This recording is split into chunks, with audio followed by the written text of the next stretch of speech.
आपने हाल ही में विद्या बालन की नई मूवी का ट्रेलर देखा होगा, शकुंतला देवी, और नहीं देखा तो देख लीजिए, कमाल का है। आज हम उन्हीं की कहानी आपको शॉर्ट में बताने जा रहे हैं।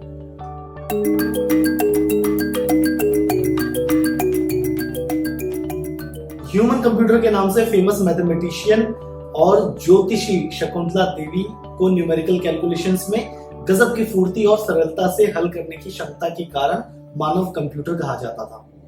इन्होंने अपने समय के सबसे तेज माने जाने वाले कंप्यूटर्स को कैलकुलेशंस में हरा दिया था। शकुंतला देवी भारत की एक महान शख्सियत और बहुत ही जिंदा दिल महिला थी। वर्ष 1980 से 90 के दशक में भारत के गांव और शहरों में यदि कोई बच्चा गणित में होशियार हो जाता तो उसके बारे में कहा जाता था कि वो शकुंतला देवी जैसा बन रहा है। वे बचपन से ही अद्भुत प्रतिभा की धनी थी। वे सभी मैथ्स के प्रॉब्लम्स का आंसर देने में सक्षम थी और अपने इसी सुपर पावर वाली शक्ति से लोगों को इस विषय में रुचि पैदा करने के लिए प्रेरित करती थी। एक कुशल मैथमेटिशियन होने के साथ ही वो ज्योतिष शास्त्र की जानकार, सामाजिक कार्यकर्ता और लेखक भी थी। इनके कार्यों ने लाखों लोगों को जागरूक किया। इनके द्वारा किए गए कुछ बहुत ही अच्छे कार्यों को उनकी books figuring the Joy of numbers, astrology for you, perfect murder और द वर्ल्ड ऑफ होमोसेक्सुअल्स में देखा जा सकता है। अब बात करते हैं इनके शुरुआती जीवन के बारे में। अपने दिमाग के अंदर ही कैलकुलेशन पलक झपकते ही कर लेने में माहिर शकुंतला देवी का जन्म 4 नवंबर 1929 को बेंगलोर शहर के रूढ़िवादी कन्नड़ ब्राह्मण फैमिली में हुआ। शकुंतला देवी एक गरीब परिवार में जन्मी थी, जिस कारण वह औपचारिक शिक्षा भी नहीं ग्रहण कर पाई। युवा अवस्था में इनके पिता ने मंदिर की पुजारी बनने से इनकार कर दिया। वे मदारी जैसे खेल दिखाने वाले, तनी हुई रस्सी पर चलने वाले जैसे मनोरंजन कार्य करना पसंद करते थे। इसी दौरान उन्होंने एक सर्कस में भी कलाकार के रूप में कार्य करने लगे। जब शकुंतला देवी मात्र 3 साल की थी, तब ताश खेलते हुए उन्होंने कई बार अपने पिता को हराया। पिता को जब अपनी बेटी की इस क्षमता के बारे में पता चला तो उन्होंने सर्कस छोड़ शकुंतला देवी पर सार्वजनिक कार्यक्रम आयोजित करना शुरू कर दिया और इनकी क्षमता को भी पहले स्थानीय स्तर पर प्रदर्शित किया गया। अपने पिता के माध्यम से रोड शो करने वाली शकुंतला देवी को अभी दुनिया में पहचान मिलना बाकी था, लेकिन जब वह 15 वर्ष की हुई तो नेशनल मीडिया के साथ इंटरनेशनल मीडिया में भी इनकी पहचान बढ़ने लगी। शकुंतला देवी उस समय पहली बार अखबारों की सुर्खियों में आई जब बीबीसी रेडियो ने एक कार्यक्रम में उन्हें अंकगणित का एक जटिल सवाल पूछा और उसका इन्होंने तुरंत ही जवाब दे दिया।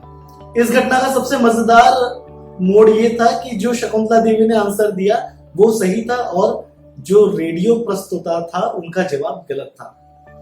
शकुंतला देवी का विवाह 1960 में कोलकाता के एक बंगाली IAS अधिकारी परितोष बैनर्जी के साथ हुआ। इनका वैवाहिक संबंध बहुत दिनों तक नहीं चल पाया और किसी रीजन से वर्ष 1979 में ये अपने पति से अलग हो गई। वर्ष 1980 में ये अपनी बेटी के साथ वापस बेंगलोर लौट आई। यहाँ वे सेलिब्रिटीज और राजनीतिज्ञों को ज्योतिष का परामर्श देने लगी। अपने जिंदगी के अंतिम दिनों में ये बहुत कमजोर हो गई थी और वर्ष 2013 में इनकी मृत्यु भी हो गई। इस मानव कंप्यूटर के रूप में इनकी पहचान और प्रसिद्धि की बात करें तो शकुंतला देवी ने संसार के 50 से अधिक देशों की यात्राएं की और बहुत से एजुकेशनल इंस्टीट्यूट्स, थिएटर और यहाँ तक कि टेलीविजन पर भी अपनी गणितीय क्षमता का प्रदर्शन किया। 27 सितंबर 1973 को विश्व भर में प्रसारित होने वाले रेडियो चैनल बीबीसी द्वारा आयोजित एक प्रोग्राम नेशन वाइड में उस समय के चर्चित बॉब वेलिंग्स द्वारा गणित से संबंधित पूछे गए एक टफ प्रश्नों का सही उत्तर देने के कारण वो अचंभित हो गए। इनकी इस प्रतिभा से इनके प्रशंसकों की संख्या भारत सहित विश्व भर में लगातार बढ़ती ही गई। इतनी कम उम्र में ही गणित के क्षेत्र में ऐसी अद्भुत क्षमता देखने को उस समय संसार में कहीं भी नहीं मिलता था। विश्व में अपने गणितीय कौशल की धूम मचाने के बाद अपने देश भारत में पूर्ण रूप से प्रसिद्ध हो गई। इसके बाद इंपीरियल कॉलेज लंदन में इन्होंने 18 जून 1980 को गणित के एक कठिन प्रश्न का सही उत्तर कुछ सेकंड में ही दे दिया। वहां उपस्थित दर्शकों को आश्चर्यचकित कर दिया था।